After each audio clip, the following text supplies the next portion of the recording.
할렐루야. 아멘. 지난 한 주간도 하나님의 은혜로 승리하셨을 줄로 믿습니다. 아멘. 여러분, 동영상으로 지금 실시간 또 가정을 예배드리는 성도들에게도 동일한 하나님의 뜨거운 은혜가 임하시기를 주님의 이름으로 축원합니다. 아멘.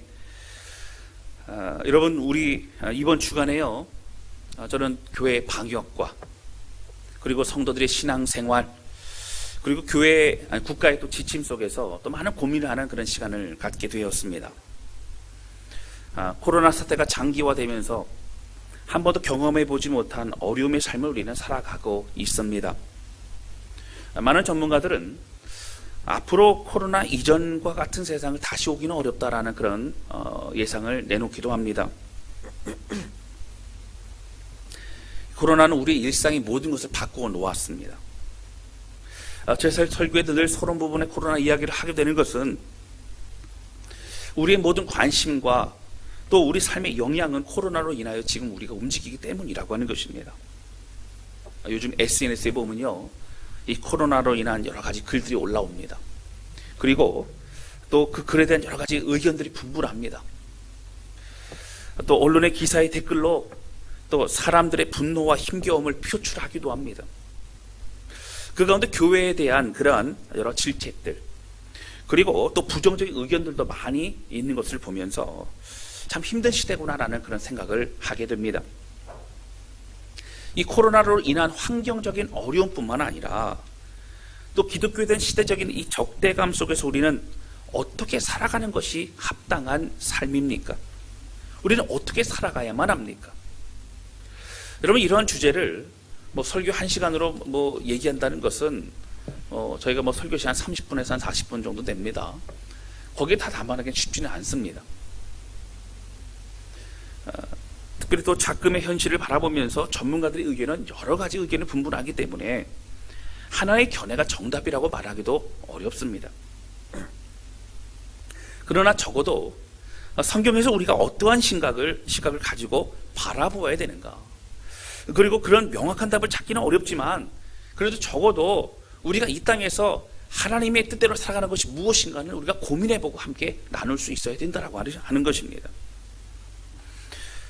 오늘 말씀을 통해서 우리의 신앙의 본질과 그리고 우리 자신의 믿음 방향을 어떻게 세워야 되는지 다시 한번 점검하고 또 한번 결단하는 그런 시간 되실 수 있기를 주님의 이름으로 축원합니다. 할렐루야. 아멘. 첫 번째 함께 나누기 원하는 것은요, 우리 삶의 가장 첫 번째는 하나님만을 살아가는 것이라고 하는 것입니다. 오늘 본문의 말씀 28절에 보면요, 그 이전에 내용을 조금 아시고 얘기를 이어가셔야 됩니다. 13절부터는 바리새인과 예수님의 논쟁이 있습니다. 바리새인들이 어떻게 해서든 예수님을 꼬투리 잡아서 그래서 가두거나 죽이고 싶은 그런 마음이 있었어요. 그게 바리새인과 논쟁을 있었고, 그 18절부터 이어서 사두개인과의 논쟁이 있습니다. 이 바리새인과 사두개인과의 논쟁을 지켜보았던 어떤 서기관이 있었는데요, 이 서기관은 예수님의 그 대답이 굉장히 지혜롭고 굉장히 탁월한 것을 느끼면서 자신의 고민했던 것을 사실은 여쭤보고 싶은 마음이 있었습니다. 그래서 이제 28절에 보면 예수님이 나와 주님께 여쭙게 됩니다. 28절 보실까요? 28절 보시면 이렇게 나옵니다. 서기관 중 한 사람이 그들이 변론하는 것을 듣고 예수께서 잘 대답하신 줄 알고 나와 묻되 모든 계명 중에 첫째가 무엇입니까? 모든 계명 중에 첫째가 무엇이라는 얘기는 첫 번째 지켜야 될 것이 무엇입니까? 라는 의미되고 순서적인 부분보다도 사실은 가장 중요한 것이 무엇입니까? 가장 중요해서 이것만큼은 꼭 기억하고 꼭 순종하고 꼭 행함으로 하나님 앞에 나아가야 될 것이 무엇입니까? 이런 고백을 하고 있는 것입니다. 여기에 나오는 모든 계명이라고 하는 것은 쉽게는 십계명과 모세의 오경, 모세 오경 안에 있는 율법을 말합니다. 그리고 여기에 뭐가 더 덧붙여지냐면 당시 바리새인을 비롯한 성교의 지도자들은 613가지를 더하여 만듭니다. 613가지를 더하여 만들어서 이 율법을 가지고 잘 지키고 율법을 지킨 자들은 더 이제 굉장히 탁월한 그런 종교 지도자라고 생각을 하고 또 존경을 하고 거기에 대해서 또 자랑을 하고 그런 모습이 있었다고 하는 것이죠. 여러분, 613가지를 지키려면 얼마나 어렵겠습니까? 근데 그 중에서 248개는 사실 꼭 순종해야 된다라고 이게 못 박아놓은 거고요. 그 외 365개는 그래도 순종하면 좋다라고 말하고 있는 겁니다. 근데 그것을 바리새인들은 나는 다 하고 있다라고 말하고 있으니 얼마나 그 마음에 자랑과 교만함이 가득했겠습니까? 오늘 본문의 말씀에 모든 계명 중에 첫 번째가 무엇입니까? 라고 하는 것은 이 모든 말씀, 모든 계명 중에서 가장 중요한 건 무엇입니까? 라고 묻고 있는 이 서기관의 모습을 볼 수 있다라고 하는 것입니다. 오늘 우리도 궁금합니다. 예수님이 뭐라고 말씀하시는가? 예수님이 말씀하신 건 진리이기 때문에 오늘 우리의 모든 삶의 가장 중요한 지침이 무엇일까? 가장 중요한 말씀이 무엇일까? 가장 중요한 우리의 삶의 방향은 무엇일까? 이건 명확히 나오죠. 본문의 말씀 30절에 보면 이렇게 나옵니다. 30절 우리 같이 읽겠습니다. 시작. 내 마음을 다하고 목숨을 다하고 뜻을 다하고 힘을 다하여 주 너의 하나님을 사랑하라 하신 것이요. 아멘. 첫 번째는 무엇이냐면 마음을 다하고 그리고 목숨을 다하고 그리고 힘을 다하고 모든 걸 다해서 어떻게 하라고요? 주 너의 하나님을 사랑하라라고 성경이 말한다는 거예요. 주님 이렇게 말씀하십니다. 주님을 사랑하라는 겁니다. 하나님을 사랑하는 거예요. 그리고 여러분 31절입니다. 두 번째 계명이죠. 우리 31절 같이 읽겠습니다. 시작.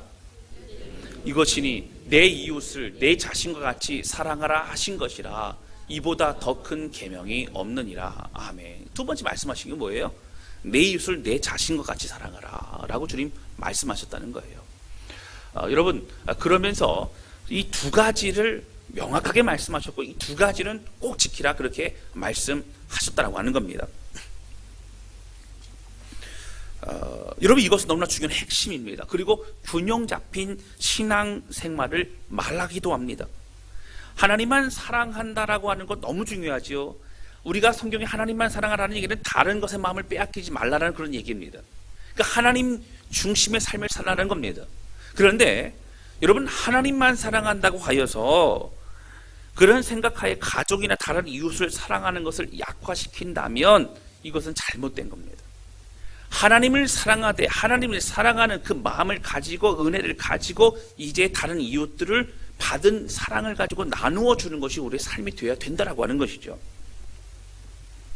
이웃도 사랑해야 됩니다. 그런데 여러분 이웃만 사랑하면 안 돼요. 이것은 인간적인 사랑입니다. 하나님 사랑을 모르고 이웃을 위해 봉사하고 섬기는 것은 우리의 자랑이 되고 또 우리의 높아짐이 됩니다. 인간적인 사랑이죠. 하나님의 사랑에서 참된 힘과 에너지가 나오기 때문입니다. 그래서 이것은 하나님을 더욱더 사랑하면 이웃도 정말 더 사랑할 수 있는 힘과 에너지가 준비되어서 우리의 힘이 아닌 하나님의 능력으로 우리가 생각하면 더한 것들을 감당할 수 있게 된다라고 하는 것입니다. 그래서 하나님의 마음을 바로 아는 그것이 중요합니다. 여러분 우리가 코로나 사태에 속해 있든지 그 속에 있든지 그렇지 않든지 평안한 삶을 살든지 아니면 힘든 시간을 보내든지 우리가 어떠한 신앙생활을 여러분 어떠한 삶을 우리는 살아야만 합니까? 여러분 본질적인 질문을 던진다면 오늘 가장 중요한 삶의 원리를 우리는 이야기해야만 합니다. 그것은 무엇에도 흔들리지 않는 것이 무엇인가? 우리가 어떻게 살아야 되는가? 오늘 예수님 말씀하신 겁니다. 첫 번째 무엇이라고요? 하나님을 사랑하는 것을 우리가 잊어버려서는 안 된다는 것입니다. 코로나 속에서든지 우리가 코로나 속에서 우리가 현장 예배 드리든지 오늘 영상 예배로 가정의 예배를 드리든지 주일 예배를 중요하게 생각하여서 마음을 다한 예배를 드린다면 여러분 굉장히 중요한 것입니다. 이미 여러분 예배의 중요성을 강조했습니다. 목숨보다 더 중요하게 예배를 생각해야 된다고 제가 말씀을 드렸습니다.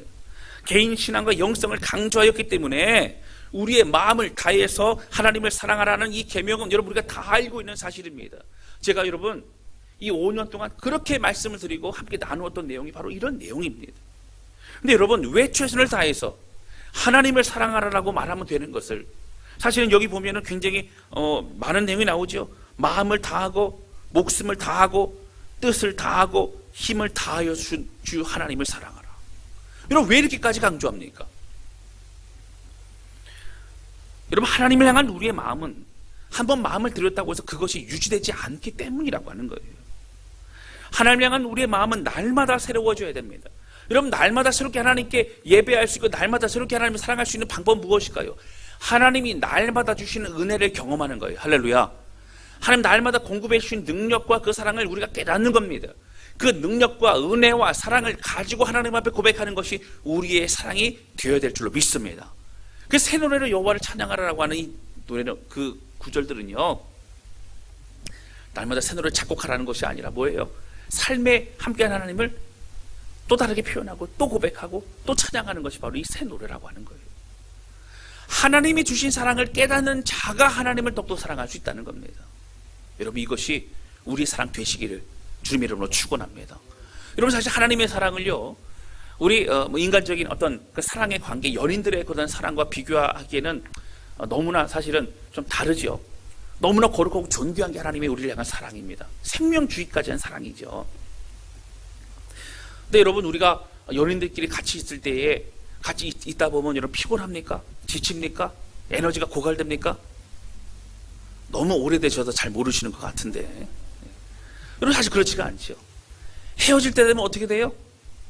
너무 아쉬운 거예요. 아쉬운 거예요. 막차 타고 보내고 뭐 이런 여러 가지 일들이 있지 않습니까? 헤어지기 싫은 거예요.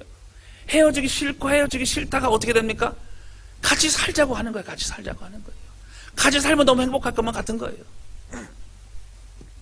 꼭 그렇지는 않지만 어쨌든 그때는 그렇습니다. 그렇죠? 예. 죄송합니다. 이렇게 얘기해서. 예. 어쨌든 여러분, 그 사랑이 너무나 그냥 간절한 거예요. 에너지가 고갈되지 않습니다. 여러분, 하나님의 사랑은요, 내가 살아가는 게 아니에요. 하나님의 사랑을 충분히 누리고 느끼고 경험할 때에 우리는 놀랄 수밖에 없어요. 그래서 우리는 하나님을 그래서 사랑할 수 있는 거예요. 할렐루야. 그 여기 나온 것처럼 우리의 마음을 다하고 목숨을 다하고 뜻을 다하고 힘을 다해 사랑할 수 있는 이유는 내가 노력한다고 되는 게 아니라, 열심을 다해야 되는 건 맞지만 하나님의 사랑을 충만히 누리고 경험할 때 가능한 겁니다. 할렐루야. 그 사랑으로 인해 모든 것이 다 시작되는 거예요. 오늘 여기에는 우리 순종도 필요합니다. 예배에 대한 우리의 마음도 필요합니다. 그리고 함께 참여하는 것도 필요합니다. 함께, 그리고 말씀 앞에 몸을 붙이는 것도 필요하다라고 하는 거예요. 어제 사랑했던 그 하나님의 사랑이 오늘 우리가 살아가는 사랑이 아니라, 오늘 우리에게 새날을 주신 하나님의 은혜와 사랑을 가지고 나가는 건 너무 중요하죠. 그리고 구원하신 하나님, 아들을 주시기까지 하신 하나님이 그 사랑을 우리 깨달을 때마다 우리는 발짝발짝 뛸 수밖에 없다라고 하는 것입니다. 여러분, 당시 바리새인들과 또 종교의 지도자들은, 제가 아까 말씀드렸지만 모세의 오경에 나오는 율법 외에도 613가지를 다 지켰으니 그들은 얼마나 여러분 대단합니까? 그 율법에 보면요, 금식을 하루에 몇 번 하고, 기도를 몇 번 하고, 이렇게 다 나와 있어요. 그걸 다 지키는 겁니다. 그런 사람들만 종교를 받는 거죠. 그러다 보니까 나는 그런 사람이다. 여러분, 그 사람들이 그런 바리새인과 그런 사람들을 바라보면서 그런 생각을 가졌죠. 근데 예수님 왜 질책하셨을까요? 왜 그들을 책망하셨을까요? 행위는 있고 형식은 있었지만 마음을 잃어버린 그들의 삶이었기 때문이라고 하는 거예요. 자신들의 자랑과 존경을 받기 위한 그러한 행위로 점점 더 바뀌어져 갑니다. 자신의 어떤 위치를, 이제 그 위치를 누리고자 하는 그 마음으로 점점 바뀌어 갑니다. 하나님을 잃어버리면 모든 걸 다 잃어버리는 겁니다. 하나님을 사랑한다는 건 그분을 생각하는 거예요. 그리고 하나님의 마음을 헤아리는 겁니다. 그리고 그 하나님의 마음을 헤아리고 그분이 기뻐하신 삶을 살기 위해 노력하는 거예요. 할렐루야. 여러분, 사랑하는 남편이 좋아하는 음식은요, 사랑하는 아내도 그 음식을 여러분 그게 닮아가지 않습니까? 할렐루야. 한 번도 어떻게 아멘을 안 하실까요? 한 번도. 사실 그렇습니다. 입맛도 바뀌어갑니다. 왜 그럴까요? 서로 좋아하는 음식을 해주다 보면, 서로 배려하다 보면 그렇게 된다는 거죠. 여러분, 사실은 우리가 예수님 닮아가는 건요, 사랑하면 닮아가요. 그 사랑 알기 때문에 어떻게 하면 더 주님의 뜻을 헤아릴 수 있을까? 예수님의 삶을 어떻게 닮아가고 싶은 마음이 점점 더 생기게 된다라고 하는 것이죠. 여러분, 하나님 앞에 순종하라고 말하기 전에 하나님 앞에 사랑하라고 말하는 이유가 뭘까요? 그 사랑 때문에 우리는 순종할 수 있고, 사실 힘든 순종도 고난도 우리가 다 받을 수 있기 때문이라고 하는 것입니다. 하나님을 사랑하고 하나님의 중심의 삶을 살라 말씀하시는 것은 성경에 굉장히 많이 나오죠. 저는 더 이상 강조하지 않아도 될 것 같아요. 많이 그동안 말씀드렸어요. 예배에 대한 중요성도 정말 많이 말씀드렸어요. 우리의 신앙이 흐트러져서는 안 된다고 제가 말씀드렸어요. 여러분, 제가 말씀드립니다. 가정에서 예배 드리면 괜찮아요. 영상 예배 드리면 괜찮아요. 그러나 다른 곳에 가시거나 다른 이유들로 인해 예배 드리지 않는다면 이거 큰일 납니다. 여러분, 정말 어떤 상황이 되어도 예배만큼은 목숨을 걸고 하나님 앞에 마음을 드리는 그런 우리 모두가 되실 수 있기를 주님의 이름으로 축원합니다. 오늘은 이웃 사랑에 대한 얘기를 좀 더 강조하고 싶습니다. 두 번째 말씀이죠. 그런데 이웃 사랑을 아무리 이야기해도 하나님에 대한 그런 사랑을 충분히 하지 않은 사람은 이웃 사랑을 할 수가 없어요. 제가 아까 말씀드렸어요. 이웃 사랑의 힘과 근원은 뭐라고요? 하나님 사랑에서 시작된다는 겁니다. 기독교의 사랑은 헌신과 희생의 사랑인데, 이건 나를 얼마나 사랑하셨는지를 깨닫는 자가 그만큼 사랑할 수 있는 거예요. 여러분, 사실 우리는요, 죄성을 가지고 있기 때문에 이타적인 삶을 살아가는 것은 사실은 어색합니다. 내 것을 챙기고, 그리고 내 것이 더 중요하고, 또 내가 더 잘 되어야 되는 그런 세상의 가치관이 더 익숙한 게 우리의 모습입니다. 여러분, 왜 익숙해졌을까요? 우리 죄성이 있기 때문에 똑같은 거예요. 나를 내려놓고 이웃을 사랑한다는 거 쉽지 않습니다. 흉내를 내거나 어떤 인간적인 도리로서 우리가 그렇게 이웃을 사랑한다고 할 수 있지만, 예수님 말씀하신 것처럼 나 자신과 같이 사랑한다? 여러분, 그렇게 되실 수 있을 것 같아요? 여러분, 쉽지가 않다는 거죠. 너무도 어려운 순종이라는 걸 우리는 깨닫게 됩니다. 그런데 여러분, 우리 기독교는요, 오늘 예수님 말씀하신 것처럼 하나님을 온 마음과 뜻과 목숨을 다해 사랑하고, 또 우리 이웃을 우리 자신과 같이 사랑하는 그런 공동체라고 하는 것입니다. 그래서 강조합니다. 저는요, 하나님을 더욱더 사랑했으면 좋겠어요. 할렐루야. 여러분, 하나님을 사랑하는 것은요, 성경에서 첫째 하나님께 참된 예배를 드리는 것이라고 늘 말씀이 주고 있고요, 또 하나님 사랑하는 게 뭐예요? 둘째, 바로 하나님의 말씀에 순종하는 삶을 살아가는 것이 바로 하나님을 사랑하는 것이라고 말씀을 하고 있습니다. 사랑하는 성도 여러분, 그 어떤 것보다 가장 중요한 하나님의 마음을 다해, 목숨을 다해, 뜻과 힘을 다해 사랑하며 하나님의 은혜로 살아가는 우리 모두가 되실 수 있기를 주님의 이름으로 축원합니다. 두 번째 함께 나누기 원하는 것은요, 우리 삶에 또한 중요한 것이 뭐라고요? 바로 이웃을 내 몸과 같이 사랑하는 것이라고 하는 거예요. 여러분, 31절에 뭐라고 나오죠? 둘째는 이것이니 내 이웃을 내 자신과 같이 사랑하라 하신 것이라, 이보다 더 큰 계명이 없느니라. 맞습니다. 이보다 더 큰 계명이 없느니라. 이 두 가지가 너무너무 중요하다는 거죠. 여러분, 이 코로나 사태 속에서 우리는 많은 고민과 갈등을 합니다. 목회자인 저는 어떻게 하는 것이 이 코로나 사태에서 성경적인 삶일까? 어떻게 해야 성도들의 신앙생활을 돕고 성장시킬 수 있을까? 또 어떻게 하는 것이 그리스도인으로서 시대적 상황을 돕는 것일까 고민합니다. 성경을 아무리 찾아봐도 코로나라고 하는 것이 없어요. 그렇죠? 그러니까 우리가 어떻게 코로나 사태에 어떻게 살아가야 될까 참 쉽지 않아요. 여러분도 잘 아시겠지만 지난 주간에 정부에서는 교회에서 정규 예배 외에는 소모임과 행사를 하지 못하도록 하는 그러한 강력한 행정명령을 하였습니다. 사실 코로나 사태 이후에 한국 교회는 국가 방역에 동참하기 위해서 많은 노력과 수고를 감당해 왔죠. 코로나가 초유의 사태이기 때문에 교회도 이에 동참하기 위해서 사실 초유의 사태였습니다. 현장에 예배 드리지 못하고 동영상으로 예배를 대체해야만 되는 그런 일들도 있었고, 거기에 또 교회 모든 모임을 자제하고 그리고 주중 예배도 중단하기까지 했던 그런 시간들도 있었습니다. 그러나 언론에서 언급되는 자극적인 기사들은 한국 교회가 또 코로나 전파의 주범인 것처럼 언급이 되기도 하고, 또 몇몇 언론들은 자극적인 기사로 한국 교회의 어떤 노력에 힘이 빠지게 만드는 그런 상황들도 연출하기도 합니다. 한 주간 제가 있으면서 이런 상황들을 보면서 또 많은 목사님들이, 또 많은 성도들이 저한테 카톡이나 또 이런 또 글들을 보내오신 분들도 있어요. 목사님 어떻게 합니까?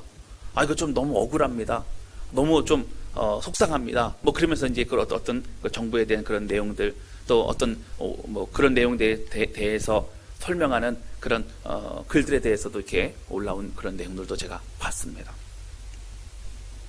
저도 많은 고민을 하게 됐죠. 저도 개인적으로 좀 억울하고 지치는 부분도 있습니다. 근데 중요한 것은 이런 상황에서 우리는 어떻게 해야 되느냐라고 하는 거예요. 저는 코로나 시대에 우리 그리스도인들이 어떻게 살아야 하는지, 교회는 어떻게 해야 되는지 이 상황들을 보면서 저도 궁금하기 때문에 몇몇 책들을 제가 보게 됩니다. 근데 보니까 각양 다른 해석들을 하고 있어요. 그러니까 저자의 생각과 저자의 그런 어떤 신앙적인 세계관에 따라서 조금 더 다르게 표현하고 있는 것을 보게 됩니다. 그러면서 그걸 읽고 있는데 저도 좀 난감했습니다. 좀 명확한 좀 한쪽에 그런 표현이 있다면 저도 참 좋을 텐데 그렇지 못했습니다. 복음주의 대표적인 목사님이신 존 파이퍼 목사님이 쓰신 어떤 코로나 바이러스와 그리스도라고 하는 그 책을 보면 참 정리가 잘 돼 있긴 해요. 거기는 이런 얘기 나옵니다. 주된 내용은 하나님의 신실하심과 또 선하심과 그분의 절대성 또 그분의 주권에 대해서 강조하고 있어요. 그래서 코로나 상황 속에서 하나님이 신실하심과 선하심은 변치 않는다는 겁니다.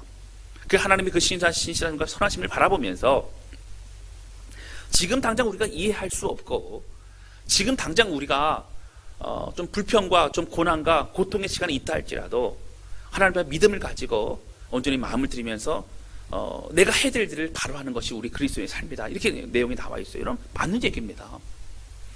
근데 여러분 이 내용은 사실 그렇습니다. 코로나 사태이기 때문에 이 내용이 있는 것이 아니라 코로나 사태가 있든지 없든지 또 어떤 어려움이 오든지 우리 개인적인 삶의 어려움이 있든지 없든지 상관없이 하나님의 신실하심과 선하심과 절대성과 주권에 관한 얘기는 동일한 겁니다. 그래서 만약에 이게 너무나 맞는 얘기고 중요한 얘기고 복음주의 어떤 교회들은 이 내용을 주로 얘기하지만 이번 코로나 사태에서 우리가 어떻게 살아가야 되느냐라고 하는 것에 대한 답변으로 볼 때는 조금 더 거리가 먼 그런 느낌으로 올 수 있다라고 하는 것이죠. 맞는 얘기지만 또 다른 책들을 또 보게 됩니다. 그 다른 책을 보니까요, 또 그런 책에는 이런 내용이 있어요. 교회 공공성과 또 사회 공공성에 대해서 굉장히 강조하는 그런 책도 있습니다. 근데 읽다 보니까 좀 과한 부분이 있더라고요. 사실은 이제 또 교회 공공성과 그리스도인들의 공공성, 이 시대를 위해서 우리가 어떻게 해야 되는지에 대해서 말하고 있는 것은 맞지만 그 내용에 보면 사회 구조가 바뀌어야 된다. 그러면서 개인의 재산을 가지고 있고 또 개인의 어떤 이런 그 땅의 문제와 이런 것들도 문제가 있다라고 하면서 좀 과한 그런 지적들도 하고 있는 것을 보았습니다. 그럼 중요한 것은 무엇일까요? 그래서 전체적인 여러 가지 책들을 제가 보면서 느끼고 또 성경을 보면 느끼는 것은 명확한 겁니다. 여러분 오늘 본문의 말씀이 나와 있는 것처럼 예수님은 우리 모든 삶에 보편적으로 일반화시킬 수 있는 분명한 진리를 말씀하신 것이 무엇이냐면 첫 번째 하나님을 목숨같이 사랑하고 내 이웃을 내 몸과 같이 사랑하라고 말씀하신 것이라고 하는 거예요. 오늘 우리가 만약에 우리끼리의 모임과 우리끼리의 신앙과 우리끼리의 즐거움이 중요하다고 생각한다면 이것만을 강조할 수는 없다는 것이죠. 우리의 즐거움이 크면 클수록 그 즐거움을 가지고 세상으로 나가야 되는 것이 우리의 삶입니다. 우리 이웃을 외면한다면 그럼 우리끼리의 신앙을 받게 되지 않아요. 예루살렘 교회가 예루살렘의 풍성함이 있었습니다. 오순절 사건 이후에 많은 사람들이 이제 주께 회개하고 돌아왔습니다. 그들 안에는 이제 폭발적인 그런 부흥이 있었고 또 자신들의 있는 재산과 모든 걸 다 내어놓으며 함께 은혜를 나누었기 때문에 그 어떤 시대보다도 풍성했어요. 풍성하고요. 또 은혜가 있으니까요. 더 많은 사람들이 몰려듭니다. 그런데 하나님의 마음은 그것이 아니었어요. 뭐라고요? 너희는 복음을 들고 나가라는 거예요. 예루살렘과 사마리아 땅끝까지 이르러 복음을 전해야 되는데 우리의 끼리의 모임이 된다는 하나님은 원치 않으셨습니다. 결국 어떻게 됩니까? 디아스포라 다 흩어지게 만드시는 겁니다. 여러분 복음의 본질적인 방향은요. 우리로부터 시작되어서 바깥으로 나가는 게 복음이라는 거예요. 봉사부 섬기도 마찬가지입니다. 사랑도 마찬가지입니다. 하나님의 사랑을 받고 응답을 받고 은혜를 받은 우리가 받은 걸로 감사하고 간증하러 끝나는 것이 아니라 받았으면 나아가 복음을 전하고 받았으면 섬기고 희생하고 우리의 삶을 드리는 것이 우리의 삶이라 분명히 성경이 우리에게 말하고 있다라고 하는 거예요. 여러분, 어려움의 시기에 우리는 이 어려움을 어떻게 해결해야만 합니까? 여러분, 우리가 지역 사회를 돕는 것 중요하지만 그러나 순서가 바뀌어서 만약에 첫 번째 계명은 내 이웃을 내 몸과 같이 사랑하라고 주님 말씀하셨으니 그렇지 않다는 거예요. 하나님의 사랑과 하나님의 은혜를 가지고 사랑하지 않으면 우리는 인간적인 생각하고 세상적인 그 생각밖에 하지 않습니다. 여러분, 구조적인 것도 문제가 될 수 있지만 기본적으로 인간의 마음이 약하면 아무리 구조와 아무리 시스템과 행정이 바뀌어도 사회는 바뀌지 않습니다. 또 다른 그런 죄악을 저지릅니다. 또 다른 술수를 쓰게 되는 것이 인간이기 때문이라고 하는 거예요. 예수님 우리에게 말씀하십니다. 우리 삶의 기준에서 하나님을 더 정말 목숨을 다해 사랑하는 것과 이웃을 내 몸과 사랑하는 것을 삶의 방향으로 삼는다면 균형 잡힌 그러한 신앙생활을 할 수 있다라고 정확한 초점으로 우리에게 말씀하시고 있는 겁니다. 여러분, 사실 지난주 정부의 그런 발표가 있을 때 그럴 수 있어요. 어떤 분은 저한테 그래요. 목사님, 왜 우리 교회만 그럴까요? 뭐 다른 종교도 있는데 왜 교회만 그렇게 얘기를 할까요? 뭐 그런 얘기를 하기도 하고, 그리고 어떤 분들 좀 과하게도 받아들이셔서 기도 모임도 하지 말래요, 찬양도 하지 말래요, 이렇게 얘기까지 했더라고요. 근데 보면 그거는 이제 다른 그 외 모임을 말하는 거고요. 사실 예배 때는 괜찮습니다. 여러분, 그런 여러 가지 상황 가운데서 사실은 마음이 힘들거나 또 불편하신 분들도 있었을 것 같아요. 근데 여러분, 또 우리가 기억해야 될 것이 있습니다. 교회 공동체가 어떤 정체성을 가지고 있느냐, 이 정체성이라는 것은 그 교회의 아이덴티티, 교회에 나갈 방향, 교회의 그러한 어떤 세계관을 말합니다. 우리가 그것을 가지고 움직이고 우리가 말하고 행동하고 결정하고 그렇게 해 나가는 것입니다. 초대교회 신앙인들은 그 누구보다도 오늘 말씀과 같이 하나님을 사랑하는 사람이었어요. 여러분, 제가 그들의 어떤 신앙을 보면서 1세기 때만 해도 괜찮았어요. 근데 이제 2세기, 3세기, 특히 3세기까지 가면서 참 많은 핍박과 어려움이 있지 않았습니까?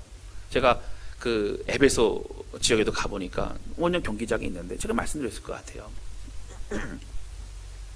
원정 경기장의 그 안에 있는 그 운동장 같은 그런 곳과 이제 관중석과의 높이가 굉장히 높아요. 2m가 높더라고요. 이상으로 굉장히 높습니다.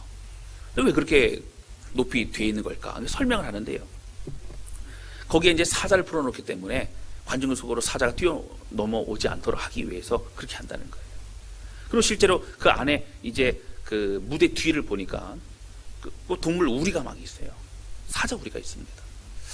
당시에 그리스도인들을 어떻게 사자의 먹이로 만들고 찢어 죽임을 당하고 하는 인간의 어떤 그러한 잔인함을 자극함으로 그것으로 그들의 분노와 그들의 생각과 모든 것들을 그렇게 희석시켰다고 하는 거예요. 그러니까 많은 사람들이 죽어갔죠. 그럼 저도 목회자이고 하나님을 사랑하지만 제가 주님을 사랑하기 때문에 죽는 거 괜찮습니다. 그런데 저희 가족이 제 보는 앞에서 사자에 물어뜯겨 죽어가면서도 믿음을 지키는 거 쉽지 않을 것 같아요. 믿음을 지키지 못한다는 게 아니라 그 고통의 상황이 너무나 어려울 것 같다는 얘기입니다. 여러분, 초대교회의 신앙인들은요, 목숨을 걸었어요. 그 어떤 것보다 주님이 중요했습니다. 오늘 말씀과 같이 마음을 다하고 목숨을 다하고 뜻을 다하고 힘을 다하는 주님을 사랑하는 삶을 살았던 사람이 바로 그들이라고 하는 거예요. 그리고 그 이후에도 그런 삶을 살았던 많은 사람들이 믿음의 그런 맥을 이어서 많은 그런 감동과 은혜를 끼쳤던 사람들이 무수히 많은 것을 우리는 알 수 있습니다. 여러분, 그런 가운데요, 교회사의 그리스도인들은요, 지역사회를 돕는 그런 사람들이었어요. 어려움이 있을 때 가장 먼저 뛰어들어가고 가장 먼저 섬기고 했던 사람들이 바로 그리스도인들이었습니다. 여러분, 교회사의 그리스도인들을 그에 대한 내용이 여러분 보게 되면요, 로드닉 스타크라고 하는 사람의 바로 기독교의 반응이라고 하는 그 책에는요, 보면 이런 내용이 있습니다. 그 책에는 교회의 이 부흥, 폭발적인 부흥의 여러 가지 이유가 있는데 그 중에 하나가 무엇이냐면 바로 이 전염병과 연관이 되어 있다라고 설명을 하기도 해요. 여러분, 제가 말씀드렸던 것처럼 로마 제국의 순결하고 그리고 이제 구별된 그런 여인들이 자라나면서 어떻게 됩니까? 그 며느리로 삼게 되고 그런 귀족의 가정에 들어가게 되고 또 자녀들 믿음으로 양육하게 되면서 이제 로마 제국의 그런 부유층들과 귀족 사회가 완전히 바뀌게 됐다고 제가 말씀드리지 않았습니까? 그러면서 로마는 바뀌어갑니다. 뿐만 아니라 이 전염병과 연관이 있다는 내용은 전염병이 창궐했던 그때 당시에 로마의 대역병이 유행했던 참 어려운 시간이 있었다라고 하는 거예요. 로마의 제국이 무너질 정도로 무너질 만한 그런 상황이었는데 그때에 사실은 그 어려움에 뛰쳐들어가고 그때 최선을 다하고 그때 그들에게 다가갔던 사람이 누구였냐면 바로 그리스도인들이었다고 말하고 있습니다. 그들의 모습 다 피하고 안전한 곳으로 가고 도망가고 했던 그들의 많은 사람들 중에서도 그리스도인들만큼 어떻게 해요? 바로 어려움의 현장으로 들어갔던 사람들이 그리스도인이었기 때문에 그들의 삶을 보면서 그들이 변화가 되고 주님을 영접하게 됐다라고 설명하고 있습니다. 또한 신기하게도 사실 이 그리스도인들이요 이 사망률이 굉장히 현저히 낮았다는 거죠. 왜 그리스도인들은 그게 낮았을까? 그래서 사실 하나님 보호하셨고 이런 것도 있겠지만 또 이제 좀 과학적으로 분석을 하자면 그리스도인들이 굉장히 청결했다는 거예요. 손을 잘 씻고 청결하고 또 그리고 늘 기쁨이 있고 늘 마음을 하나님 앞에 드리고 그런 마음이 자발적인 마음이 있었기 때문에 현저하게 낮은 그런 사망률로 인해서 또 하나님 보호하심과 하나님의 붙드심도 있었죠. 그런 가운데 그들을 보면서 하나님을 내가 믿어야겠다는 마음을 더욱더 생기게 되어졌다는 얘기도 하게 되었습니다. 여러분 우리가 잘 알고 있는 종교 개혁가 여러분 누가 있으세요? 마틴 루터가 있죠. 칼빈도 있죠. 그리고 또 유명한 사람이 누구냐면 츠빙글리라는 사람이 있습니다. 이 츠빙글리는 주로 스위스 지역 그 지역에서 이제 그 종교 개혁을 단행했던 굉장히 또 중요한 그런 사람이고요. 이 츠빙글리는 저희 침례교단하고도 연결되어 있는 나중에 아나베프티스트라든가 이런 사람들도 어쨌든 그 물줄기에서 이어져 나왔던 그런 종교 개혁가이기도 합니다. 그런데요, 여러분 당시 흑사병이 전 유럽을 이제 덮어버려가고요. 이 죽음의 도가니로 몰고 갈 그때에 스위스에 덮친 흑사병을 보면서 사실은 안전한 곳으로 가야만 되는 찌빙글렸지만 그가 오히려 스위스 자신의 이제 나라에 있던 많은 사람들 위해서 뛰쳐들어갑니다. 그러니까 오히려 어떻게 해요? 그들을 돕고 섬기는 걸 하고요. 가장 외롭고 가장 고통스럽고 가장 힘든 그때에 그들이 하나님의 말씀을 나누어야겠다는 마음을 가지고 들어가게 되죠. 그러면서 어떻게 됩니까? 거기서 사람들을 불러 모으고 돕고 섬기는 일을 감당합니다. 결국 여러분 츠빙글리가요 흑사병이 걸려요. 근데 다행히도 그가 흑사병을 이겨내고 이제 치료가 되게 되지만 이 과정을 통해서 그가 하루하루 이렇게 일기를 쓰게 되고 글들을 쓰게 됩니다. 그 내용을 보면요, 그런 내용이 하나님 앞에 간구하고 하나님에 붙잡고 하나님 앞에 기도하는 그런 내용이 있을 뿐만 아니라 하나님 내가 이 고통의 사람들의 마음을 몰랐다라는 그런 고백, 그리고 이제 회복시킨 하나님을 위해서 더욱더 내 삶을 드리겠다는 고백, 절대로 고백들이 많이 있다라고 하는 거예요. 여러분 이렇게 현장까지 들어갔다는 것이 그리스도인들입니다. 내 생명보다 더 중요한 것이 내가 힘들고 어려운 것보다 다른 이웃을 섬기는 것이 마땅하다고 생각했던 것이 바로 그리스도인들이라고 하는 거예요. 여러분 기독교는 폭력으로 대항하지 않았어요. 감동과 사랑으로 변화시켰던 것이 그리스도인들이었습니다. 로마의 폭정과 핍박이 있었지만 결국 사랑으로 섬기며 진실로 다가선 그리스도인들이 결국 승리하게 된 것입니다. 여러분 교회는 지역을 외면하고 우리들만 공동체로 남을 수 없습니다. 그러면 그런 공동체는 반쪽짜리 공동체고 사실은 하나님이 기뻐하시는 하나님이 원하시는 공동체로 말할 수 없다라고 하는 거예요. 하나님 우리를 통해 잃어버린 자를 살리기 원하시고 또 하나님의 나라가 되길 원하십니다. 하나님의 나라는요 통치가 있는 땅이에요. 하나님의 통치라는 건 하나님의 이 통치의 방법과 하나님의 가치 기준과 하나님의 말씀의 원리가 적용되는 땅이 되기 위해서는 오늘 우리가 하나님 앞에 마음을 드리고 우리가 그곳에서 영향을 미치고 그 사랑을 전파하고 함께할 때 가능한 것이에요. 할렐루야. 오늘 우리가 이런 삶을 우리는 살아야 된다고 하는 겁니다. 여러분 다시 한번 말씀 읽어볼까요? 여러분 31절이에요. 눈을 크게 뜨시고 우리 같이 한번 우리 31절 같이 읽겠습니다. 시작. 둘째는 이것이니 내 이웃을 내 자신과 같이 사랑하라 하신 것이라. 이보다 더 큰 계명이 없느니라. 아멘. 너무 중요한 거. 우리가 어떻게 살아가야 될지 말해주고 있죠. 이 두 번째 계명을 잃어버리고 살아간다는 것은 여러분 잘못된 것입니다. 이 시대는요 하나님만을 사랑하는 성도들이 되는 것이 쉽지 않은 사실은 그런 시대죠. 세상에 유혹이 많고요. 세속적인 시대입니다. 그러나 여러분, 이 하나님만을 사랑하라는 성경의 말씀은 하나님 외에 다른 것에 마음 빼앗기지 말라라는 얘기지, 이웃을 사랑하지 말라는 얘기가 아니죠. 오히려 그 사랑 가지고 이웃에게 나아가야 됩니다. 섬겨야 됩니다. 희생해야 돼요. 우리의 의무는 뭐예요? 그들을 섬기는 것이 우리의 의무이기 때문이라고 하는 겁니다. 우리가 많은 것을 받았습니다. 은혜를 받고 사랑을 받았어요. 물질을 받았어요. 그것을 나누어 주라고 주시는 그 사랑이라고 하는 겁니다. 하나님을 사랑하되 하나님이 안타까워하시는 영혼들을 향한 우리의 눈물과 섬김이 있어야 됩니다. 여러분, 이것이 교회의 공공성입니다. 교회는 섬기는 공동체입니다. 교회는 밖으로 나아가는 공동체입니다. 교회는 그리스도의 사랑을 보여주는 공동체입니다. 그동안 방역 수칙을 열심히 협조한 교회는 누적된 피로감이 있지요. 맞습니다. 좀 억울한 마음도 있지요. 그러나 여러분, 오늘 우리가 어떻습니까? 우리 해야 될 의무와 이웃을 사랑하고 협력해야 되고 더욱더 감당하며 나아가는 우리 모두가 되시기를 주님의 이름으로 축원합니다. 어떤 분이 저한테 문자를 보내서 목소리가 억울해요. 밖에 나가면 음식점에 가면 사람들 더 바글바글하고 유흥업소들은 이제 말할 것도 없다 그래요. 왜 교회만 그런지 모르겠어요. 여러분, 맞아요. 그래서 보니까 뭐 항의하는 분들도 있을 수 있어요. 그런데 여러분, 지금 침묵할 때입니다. 지금은 협조할 때고요. 왜냐하면 생명이 왔다 갔다 하는 참 어려운 때이기 때문에 그렇습니다. 우리가 더 희생하고 더 앞서 나가야 돼요. 그렇다고 우리가 여러분 예배를 중단하지 않지 않습니까? 적어도 영상 예배 드리잖아요. 적어도 하나님의 마음을 드리잖아요. 사랑하는 성도님, 정말 우리는 우리 마음 가운데 다른 것이 아니라, 이 시대는요, 저는 코로나 바이러스가 참 어렵다고 하는 것은, 바이러스가 사람들을 이제 건강을 해치고 목숨을 해치는 것도 있지만, 이 코로나 바이러스로 인해 서로 반목하고 서로 미워하고 갈라지고 하는 이것이 얼마나 더 심해졌는지 몰라요. 서로는 힘들고 어렵고 이 피로감과 그런 스트레스가 다른 사람들을 향한 분노의 목소리로 더 가득해졌다라고 하는 거예요. 오늘 우리는 하나님을 향해야 됩니다. 그리고 그 사람같이 이웃을 향해야 됩니다.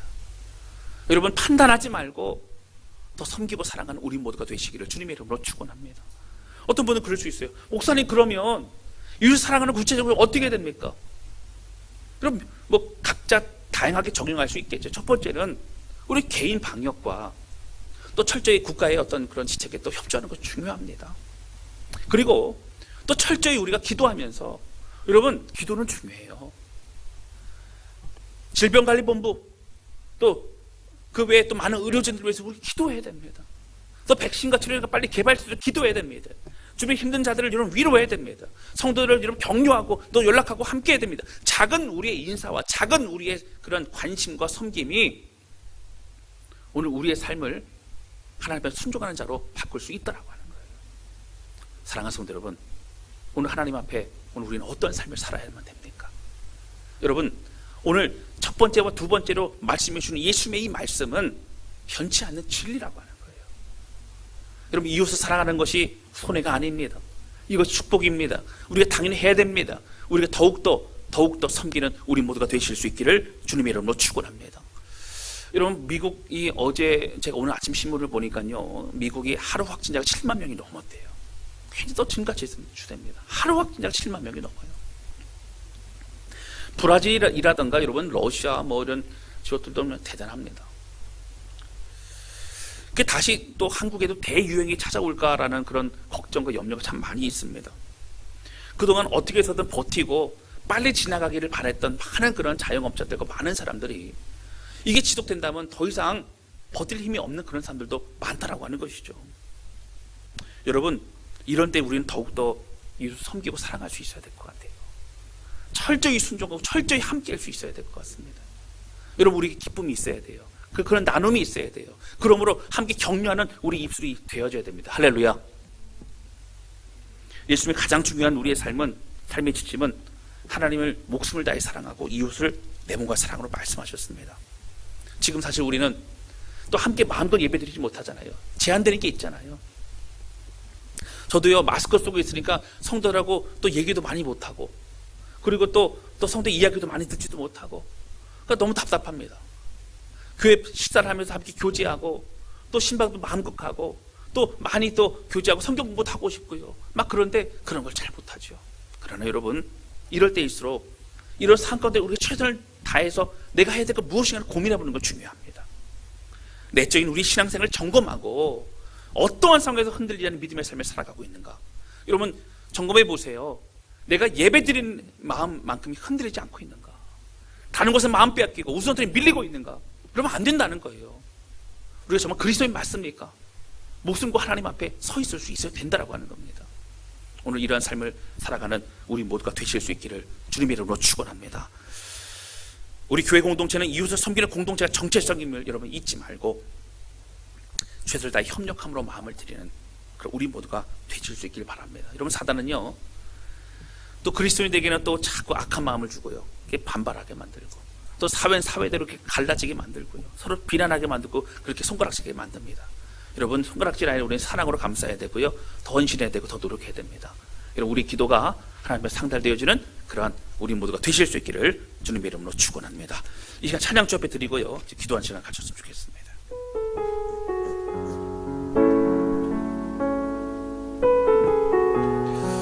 여러분 저는요 이번 코로나 시대를 겪으면서 참 많은 생각을 하게 됩니다. 1월 달에요 이런 소식들이 들려오면서 이게 얼마나 될까? 뭐 이런 생각 했어요. 이제 곧 잠잠해지고 좋아질 거라 생각을 했습니다. 근데 문제가 뭐냐면 상황이 이렇게 되면서 점점 길어지는 거예요. 여러분 한 해의 절반이 넘어섰습니다. 그럼 어떻게 해야 됩니까? 2020년도가요 다 지나갈 뻔했어요. 저는 인간의 무력함을 보게 됩니다. 우리가 아무것도 아니에요. 선진국이고 초강대국이고 또 아무리 그런 의술이 있다 그래도 이 바이러스 하나를 잡지 못해 전 세계가 이렇게 고통 가운데 있습니다. 여러분 하나님을 의지해야 됩니다. 하나님을 바라봐야 됩니다. 저는 오늘 이 찬양을 같이 부르면서 우리가 의지할 분은 하나님밖에 없음을 고백하고 기도하며 어떤 상황에 낙심하지 않아야 될 것은 주님이 우리 소망이 되시기 때문이라는 걸 고백할 수 있기를 바랍니다. 그리고 주님의 비전이 우리의 비전 되어지고 이웃을 사랑으로 말씀하는 계명이 우리 것이 되어서 이제 그것을 이루어나가는 힘있게 승리하는 우리 모두 성도들 되어졌으면 좋겠습니다. 이 찬양 저 앞에 드리며 나아가도록 하겠습니다.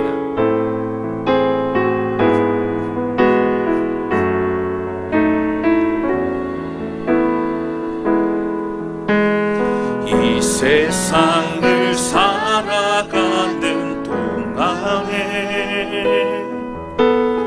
나의 힘을 의지할 수 없으니 기도하고 낙심하지 말 것을 주께서 참 소망이 되심이라. 주의 길을 걸어가는 동안에 세상의 것 의지할 수 없으니 아멘.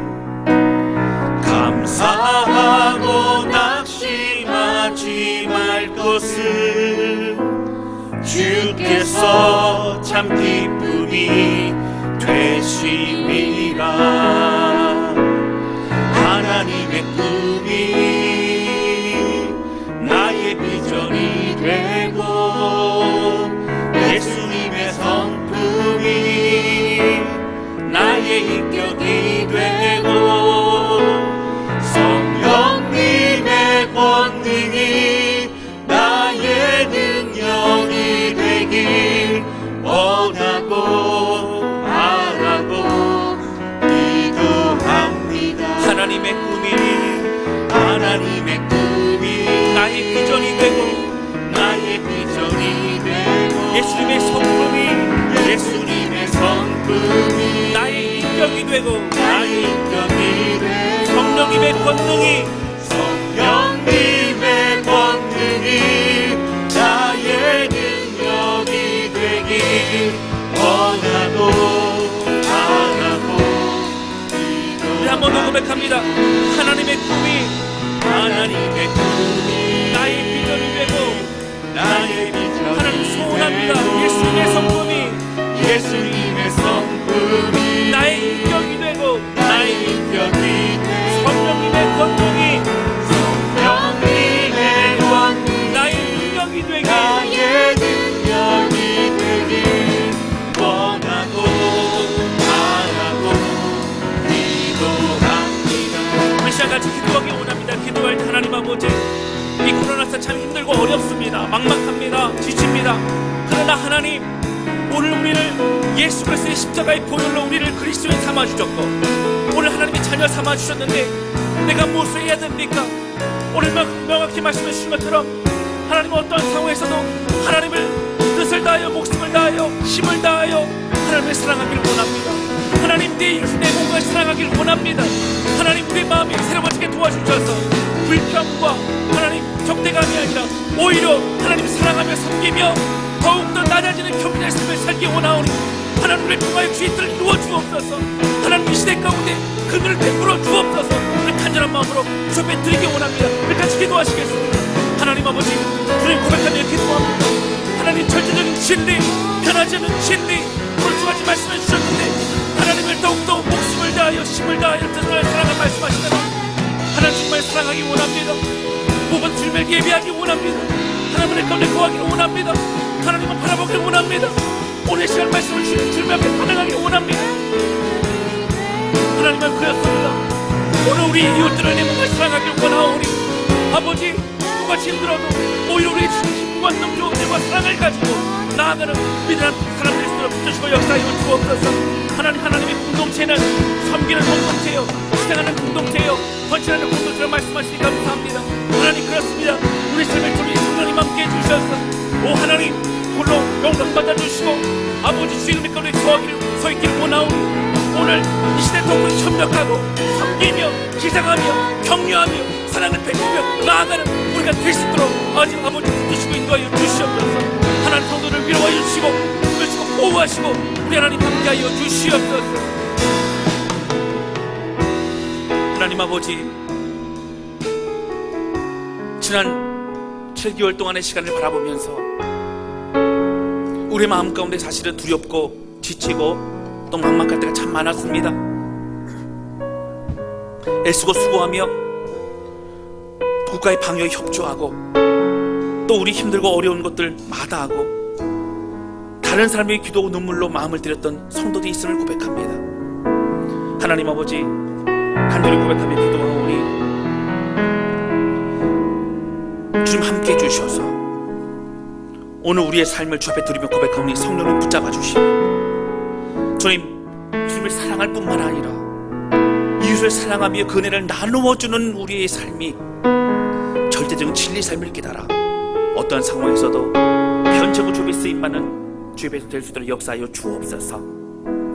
때로 힘들고 마음이 불편해도 침묵 가운데 순종하는 삶이 되게 도와주시고 더 사랑하고 오히려 질병 가운데 뛰어들어 애쓰고 수고하며 그들을 섬겼던 많은 믿음의 선지들과 같이